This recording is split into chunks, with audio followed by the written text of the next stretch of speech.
Massasauga rattlesnake numbers have dwindled over the last 150 years due to persecution and habitat destruction. And today, the Georgian Bay Biosphere Reserve is a refuge for the largest remaining population of Massasaugas in Canada.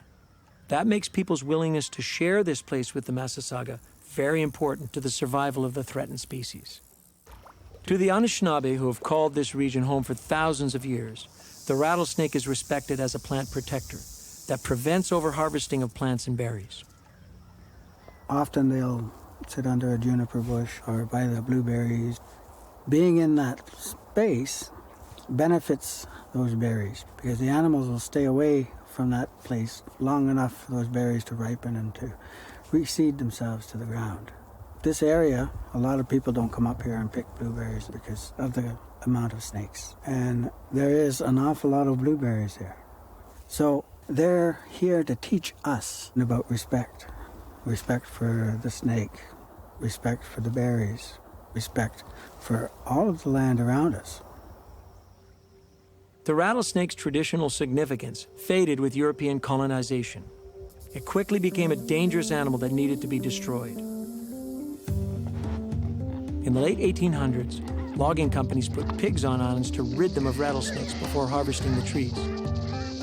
The pigs are believed to have been very effective at eating the snakes and were not killed by their venom if they were bitten.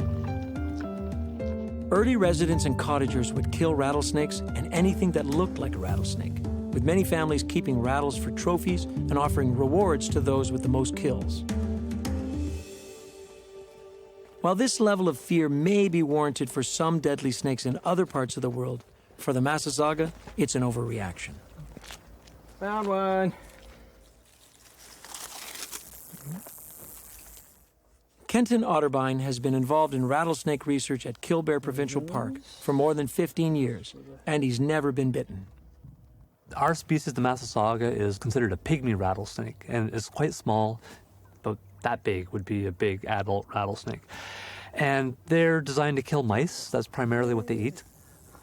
And because people are so much bigger than a mouse, the amount of venom they would inject into a person if they happen to bite a person is not enough to cause a fatality in a human. You want to get to the hospital and have the doctors treat you, for sure. But there hasn't been anybody that has died of a rattlesnake bite in Ontario in over 50 years. For the first 10 years of Killbear Park's existence, the unofficial policy was to kill all rattlesnakes to protect visitors. But things started to change in the 1970s.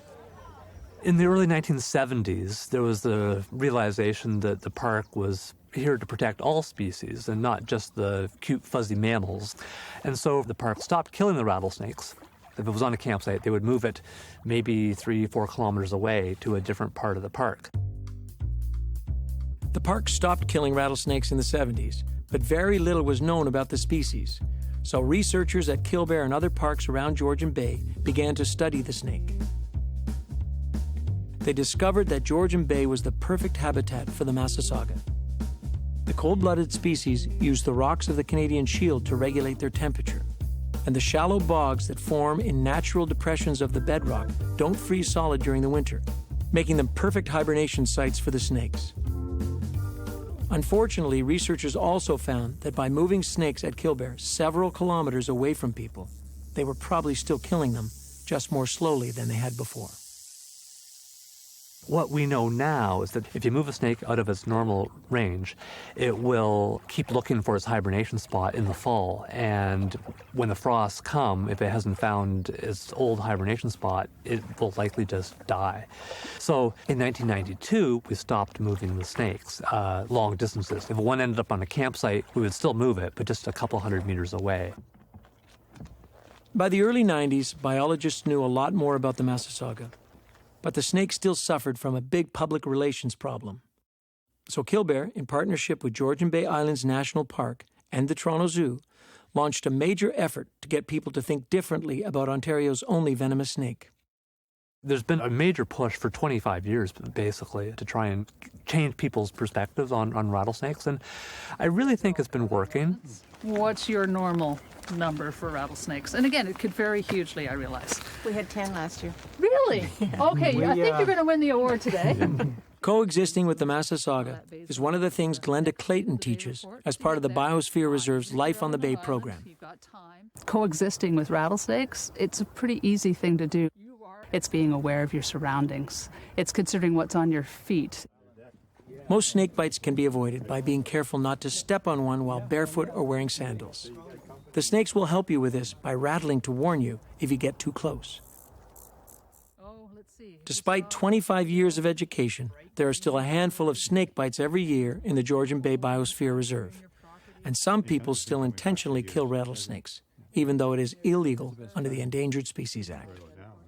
Are there people that still need to learn to coexist with rattlesnakes? Yes. I won't fool myself to think that there aren't some folks that still don't look favorably upon that species. So we keep working, keep sharing the messages, and just letting it settle into people's thoughts.